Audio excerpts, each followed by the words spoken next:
അങ്ങനെ നമ്മുടെ അണ്ണൻ്റെ ജനനായകൻ കണ്ടിരിക്കുകയാണ്. ആൻഡ് ഓബിയസ്ലി ഇത് നമ്മുടെ സ്വന്തം തളപതി വിജയ്, അഥവാ നമ്മുടെ honourable chief minister of Tamil Nadu Vijay.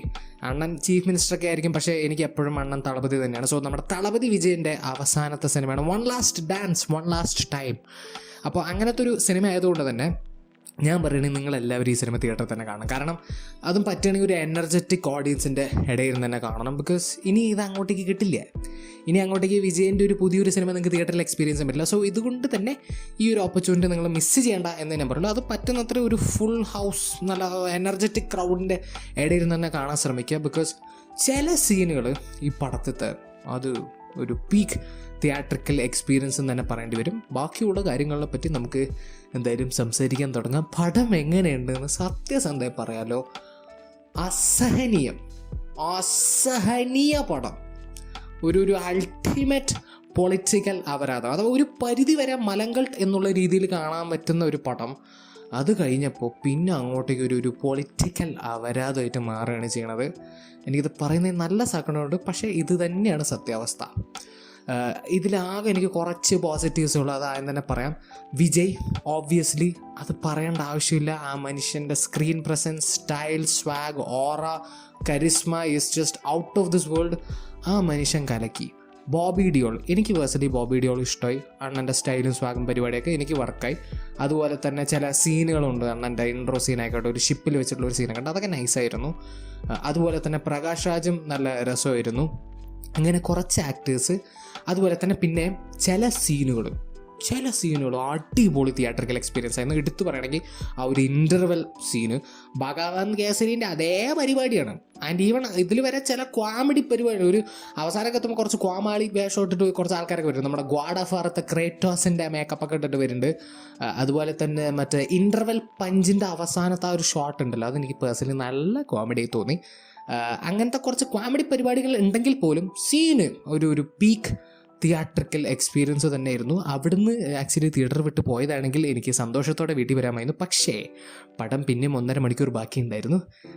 ഇത് അഥവാ ഇപ്പം പറഞ്ഞ പോസിറ്റീവ്സ് മാറ്റി നിർത്തിക്കഴിഞ്ഞാൽ എനിക്ക് ഈ പടത്തിനെ പറ്റി പിന്നെ പ്രത്യേകിച്ചൊന്നും പറയാനില്ല. ഇറ്റ്സ് എൻ അൾട്ടിമേറ്റ് അപരാധം, അൺസഹിക്കബിൾ പടം. ടെക്നിക്കൽ ആസ്പെക്ട്സ് എന്നൊക്കെ പറഞ്ഞാൽ ശോകം. 500 കോടി രൂപയുടെ 500 കോടി, ശരി, അതിന് 300 കോടി രൂപ അണ്ണൻ്റെ പോക്കറ്റിൽ, അത് മനസ്സിലായി. 200 കോടി രൂപ നിങ്ങൾ അവിടേക്കാണ് കൊണ്ടുപോയത് AI ഉപയോഗിക്കാനാ. ഈ പടത്തിൽ എത്രയാണ് AI ഉപയോഗിച്ചിട്ട് ഒരു സീനിൽ ആഫ്രിക്കനെ പറ്റി സംസാരിക്കണം. ഒരു കഥ നരേറ്റ് ചെയ്യുന്ന പോലത്തെ ഒരു സീനാണ്. ആ നരേഷൻ ഏകദേശം ഒരു 2-3 മിനിറ്റ് ഉണ്ട്. ഈ 2-3 മിനിറ്റും വിഷ്വൽസ് കംപ്ലീറ്റ്ലി AI ജനറേറ്റഡ് ആണ്. ഒരു റിയൽ ഷോട്ട് പോലും ഇല്ല ആഫ്രിക്കൻ്റെ. അവിടെയാണോ നിങ്ങളുടെ 200 കോടി പോയത്? ഇങ്ങനെ എത്ര AI ഷോട്ട്സ്, പിന്നെ CGI, visual effects, screen effects പരിപാടിയൊക്കെ കണ്ട AI ഇതിലും ഭേദം വരെ തോന്നിപ്പോകുന്നതായതുകൊണ്ട് പിന്നെ നമുക്ക് മനസ്സിലാക്കാൻ പറ്റുന്ന കാര്യം തോന്നും. പിന്നെ ആകെ ക്ലൈമാക്സ് സീനത്തെ മാത്രമാണ് എനിക്ക് CGIയും പരിപാടികളൊക്കെ ഇച്ചിരിയെങ്കിലും ഭേദപ്പെട്ടതായിട്ട് തോന്നി. ഭേദപ്പെട്ടത് കേട്ടോ, നന്നായിട്ടുണ്ടെന്നല്ല, അവിടെയും തകരാറുകളുണ്ട്, പക്ഷെ ഭേദപ്പെട്ടതായിട്ട് തോന്നി. അത് പറയുമ്പോൾ ക്ലൈമാക്സിൻ്റെ കാര്യത്തിലേക്ക് നമുക്ക് എളുപ്പം തന്നെ വരാം. ആൻഡ് ടെക്നിക്കലി പടം ഭയങ്കര ഡൾ, വിഷ്വലേക്ക് മഹാശോകം, ഡള്ള് പടം. ഓഡിയോ ഡിപ്പാർട്ട്മെൻറ്റ് അവർക്ക് കിട്ടിയവർക്ക് ചെയ്തു എന്നല്ലാണ്ട് വലിയ കാര്യമൊന്നും എനിക്ക് പറയില്ല. ലിപ്സിങ്കിങ് അയ്യോ, ബോബി ഡിയോൾ അണ്ണൻ്റെ വായ എവിടെയാണ്, അണ്ണൻ്റെ ഡയലോഗ്സ് എവിടെയാണ്, എന്തോന്ന് ലിപ്സിങ്കിങ് ഇടയത്. പിന്നെ അതുപോലെ മ്യൂസിക്, ഞാൻ സത്യസന്ധമായി പറയാലോ, അനിരുദ്ധ് 100% നിരാശപ്പെടുത്തിയിട്ടുണ്ട് എന്ന് തന്നെ പറയേണ്ടി വരും. ലിറ്ററലി രാവണം അവന്താവും, അതുപോലെ ഒരു പേര് വരലാറ്, അതിങ്ങനെ റിപ്പീറ്റ് ചെയ്തിട്ടോ ഒരു 5 മിനിറ്റ് കഴിയുമ്പോൾ രാവണം അവന്ത അണ്ണൻ്റെ മന്നൻ്റെ കണ്ണ ഇങ്ങനെ വരും. അത് കഴിഞ്ഞ് 5 മിനിറ്റ് കഴിയുമ്പോൾ മറ്റേ ടോട്ടോ തള്ളബദ എന്നോട്ട് ഇങ്ങനെ സാധനം വരും. ഇതിങ്ങനെ 5 മിനിറ്റ് മാറ്റിയിട്ടുകൊണ്ടിരിക്കും. ഇതാണ് ഇതിത്തെ മ്യൂസിക്. ഇത് ഒരു 3 മണിക്കൂർ പടമാണ്. ഒരു പരിധി കഴിയുമ്പോൾ ഇത് നമുക്ക് മടുക്കും. സത്യം പറയാം, ഇത് മോശമാണെന്നല്ല പറയണം അനിരുദ്ധൻ്റെ വർക്ക്. ബട്ട് വിജയിൻ്റെ അവസാനത്തെ സിനിമയ്ക്ക് വേണ്ടി അനിരുദ്ധ് മ്യൂസിക് ചെയ്യണമെന്നൊക്കെ പറയുമ്പോൾ നമ്മളൊരു പ്രതീക്ഷ വെക്കില്ലേ? അതിൻ്റെ 100 കിലോമീറ്റർ റേഡിയസിൻ്റെ അടുത്ത് പോലും അനിരുദ്ധ് ഈ സിനിമയ്ക്ക് വേണ്ടി ചെയ്തിട്ടില്ല എന്ന് തന്നെ പറയേണ്ടി വരും. I am very disappointed with Anirudh's work. പിന്നെ പെർഫോമൻസസിൻ്റെ കാര്യത്തിൽ ഞാൻ ഓബിയസ്ലി വിജയ്, ബോബി ഡിയോൾ, പ്രകാശ് രാജ് മാറ്റി നിർത്തി കഴിഞ്ഞാൽ ബാക്കിയുള്ളവരുടെ കാര്യമൊക്കെ പോക്കായിട്ടാണ് എനിക്ക് ഫീൽ ചെയ്തത്. ചില ജൂനിയർ ആർട്ടിസ്റ്റൊക്കെ എൻ്റെ അമ്മ എന്താ ഓവർ ആക്ടിങ്. അത് പിന്നെ അവർ എക്സ്പീരിയൻസ് ഇല്ല എന്നെങ്കിലും പറയാൻ പറ്റും. നമ്മുടെ മമിത ബൈജു സത്യസന്ധം പറയില്ല, എനിക്ക് ഈ പടത്തിലെ പെർഫോമൻസ് ഒട്ടും വർക്കായില്ല. ചില സീനിൽ ഓവർ കുട്ടിത്തം കാണിക്കാൻ വേണ്ടി കുറച്ച് ക്യൂട്ട്നെസ് പരിപാടികളൊക്കെ കാണിക്കാൻ എനിക്ക് ഭയങ്കര ഓവറും വെറുപ്പിക്കലായിട്ട് തോന്നി. പിന്നെ പൂജ ഹെഗ്ഡെ എന്തിന് വെറുതെ സീന് ഫിൽ ചെയ്യാൻ വേണ്ടി ഒരു പ്ലേസ് ഹോൾഡർ പോലെ മാത്രമാണ് ആ കഥാപാത്രത്തിന് ഉപയോഗിച്ചിരിക്കുന്നത്. എന്തിനാണ്? പിന്നെ അയ്യോ, ഭഗവാൻ കേസരിത്തെ ഏറ്റവും ക്രിഞ്ചായിട്ടുള്ള ഒരു സീൻ ഉണ്ടല്ലോ, നമ്മുടെ ബാലയ്യ കാജൽ അഗർവാളിനെ ആൻറ്റി എന്ന് വിളിക്കുന്ന സീൻ, അത് അതേപോലെ ഇതിലും എടുത്ത് വെച്ചിട്ടുണ്ട്. കുറേ എണ്ണപ്പോൾ വന്നിട്ട് പറയുമായിരിക്കും അത് ബാലയ്യ ചെയ്തപ്പോൾ ക്രിഞ്ച്, വിജയ് ചെയ്തപ്പോൾ മാസ്. മാങ്ങ തൊലിയാണ്. വിജയ് ചെയ്തപ്പോൾ ലിറ്ററലി തിയേറ്റർ മൊത്തം ഒരുമിച്ച് ക്രിഞ്ച് ചെയ്തു. അമ്മാതിരി കുറേ ക്രിഞ്ച് പരിപാടികൾ ഈ സിനിമയിലുണ്ട്. ചില സീനൊക്കെ കാണുമ്പോൾ നമുക്ക് ഉറപ്പിച്ച് പറയാം. അതുപോലെ ഞാൻ ഒരു കാര്യം പറയട്ടെ, ഇത് വിജയ് ഫാൻസിന് വേണ്ടി ഉണ്ടാക്കിയ സിനിമയേ അല്ല. ഇതെനിക്ക് എവിടെയും വിജയ് ഫാൻസിന് വേണ്ടി ഉണ്ടാക്കിയ സിനിമ തോന്നിയില്ല. ഇത് ലിറ്ററലി വിജയ് അണ്ണൻ പൊളിറ്റിക്സിലേക്ക് കയറുകയാണ്. അപ്പോൾ അണ്ണന് വേണ്ടിയിട്ടൊരു 3 മണിക്കൂർ അഡ്വർടൈസ്മെൻറ്റ് ഉണ്ടാക്കണം. അതാണ് ഈ പടം. It's a 3 hour political advertisement for Vijay's political career. അത്രേ ഉള്ളൂ. അതാണ് ഈ പടം. ഇതിൽ വിജയ് ഫാൻസിനെക്കാട്ടിലും കൂടുതൽ മറ്റേ ബാലയ്യ ഫാൻസിന് വേണ്ടിയിട്ട് പരിപാടികൾ ചെയ്ത പോലെ എനിക്ക് ഫീൽ ചെയ്തു. അങ്ങനത്തെ കുറേ പരിപാടി അതൊക്കെ നൈസായിരുന്നു. പക്ഷേ ഇത് വിജയ് പടം വിജയ് ഫാൻസിന് വേണ്ടി എന്തെങ്കിലും ഒന്ന് വെക്കായിരുന്നു കേട്ടോ. പിന്നെ ഈ പടത്തിൽ അഭിനയിച്ച ഫോറിൻ ആക്ടേഴ്സിനെ എടുത്തു പറയണം. അവർ പാവങ്ങൾ കഷ്ടപ്പെട്ട് തമിഴ് പഠിക്കുകയൊക്കെ ചെയ്തു കേട്ടോ ഗൈസ്. ലിറ്ററലി ആഫ്രിക്കത്തെ ഒരു സ്ത്രീയൊക്കെ നല്ല പച്ച തമിഴാണ് സംസാരിക്കുന്നത്. ഓബിയസ്ലി ഞാൻ സാർക്കാസമാണ് പറയുന്നത്. എന്തിനാണ് ഇത്? ഇപ്പോഴും എന്തിനാണ് ഇങ്ങനെയൊക്കെ സിനിമയിൽ ചെയ്യുന്നത്? ഈ ഫോറിൻ ആക്ടേഴ്സ് വന്ന് വായ തുറക്കുമ്പോൾ അവരുടെ വായിൽ നിന്ന് തമിഴ് വരുന്നു. ഇത് എന്തോന്നടേ ഇത്? 2010 തന്നെ കൂടുതൽ 2000 ഇതൊക്കെ എപ്പോഴും വിട്ട പരിപാടിയിൽ. ഇതൊക്കെ എന്തിനാ എപ്പോഴും സിനിമയിൽ കാണിക്കുന്നതെന്ന് എനിക്ക് മനസ്സിലായിട്ടില്ല. അതുപോലെ തന്നെ വേറൊരു കാര്യം കൂടി, ചില റിയാക്ഷൻ ഷോട്ടൊക്കെ ഉണ്ട്. എൻ്റെ മറ്റേ നിനക്ക് തളപതി ആരാന്ന് അറിയോടാ, തളപതി എന്ന് പറയുമ്പോൾ ഇങ്ങനെ ഓ മൈ ഗാഡ് എന്നൊക്കെ പറഞ്ഞിങ്ങനെ ഉണ്ടക്കണ്ണോടെ നോക്കുന്ന പരിപാടിയൊക്കെ ഈ പടത്തിലുണ്ട്.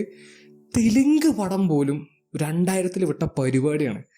ഇപ്പോഴും ഈ ഒരു വിജയ് പടത്തിൽ അത് കാണുന്നു എന്നൊക്കെ പറഞ്ഞാൽ കോമഡി, അൾട്ടിമേറ്റ് കോമഡി. ചിരിച്ച് ചാവുന്നു തിയേറ്ററിൽ എല്ലാവരും. പിന്നെ ഈ പടത്തിൽ ചില മരണ സീനുകളുണ്ട്. എൻ്റെ മോനെ ചത്തു, അഥവാ ലിറ്ററലി ചത്തു, ചിരിച്ച് ചത്തു. അമ്മാതിരി ലെവൽ കോമഡി ഡെത്ത് സീൻസ് ഈ പടത്തിലുണ്ട്. അതുപോലെ തന്നെ ചില സീനും ചില ഡയലോഗൊക്കെ കാണുമ്പോൾ എന്താ നമ്മൾ ആഡ് കാണ്, ഇതെന്ത് വല്ല എന്തോന്നടി ഇത് ഇങ്ങനെയൊക്കെ പണിച്ച് അമ്മാതിരി അയ്യോ ഒട്ടും ആർട്ടിഫിഷ്യൽ ഗൈസ്, ഒട്ടും ആർട്ടിഫിഷ്യൽ. ഭയങ്കര നാച്ചുറലായിട്ട് തന്നെയാണ് അവരത് എടുത്ത് വെച്ച്. ഒരു ആഡ് പോലെ തോന്നേ ഇല്ല. അങ്ങനത്തെ കുറച്ച് പരിപാടികൾ ഈ പടത്തിലുണ്ട്. പിന്നെ പടത്തിൻ്റെ അവസാനത്തെ ക്ലൈമാക്സ് എൻ്റെ മോനെ, അവസാനം വരെ ഒരു ഭഗവാൻ കേസരി പൊളിറ്റിക്കൽ എഡിഷൻ ആയിരുന്നെങ്കിൽ അവസാനത്തെ ഒരു 1/4 മണിക്കൂർ ഭഗവാൻ കേസരി സയൻസ് ഫിക്ഷൻ എഡിഷനായി മാറും. അല്ലെങ്കിൽ എന്തിരൻ 144p എന്നൊക്കെ വേണമെങ്കിൽ പറയാം. കുറേ റോബോട്ടും മറ്റേ റോബോട്ട് പട്ടികൾ, റോബോട്ട് മനുഷ്യന്മാർ അങ്ങോട്ടും ഇങ്ങോട്ടും ചാടുന്നു, കുറേ പൊട്ടിത്തെറിക്കണു. അതിൻ്റെ ഇടയിൽ കടന്ന് വിജയും അമിതയും ബോബിഡികളും കൂടെ കുറേ കൂത്താടുന്നു. എന്തൊക്കെയോ കാണിച്ചു കൂട്ടി ഒരു അൺസഹിക്കബിൾ ക്ലൈമാക്സ്. എന്തോന്നടേ ഇതൊക്കെ, എന്തിനാ അങ്ങനെ?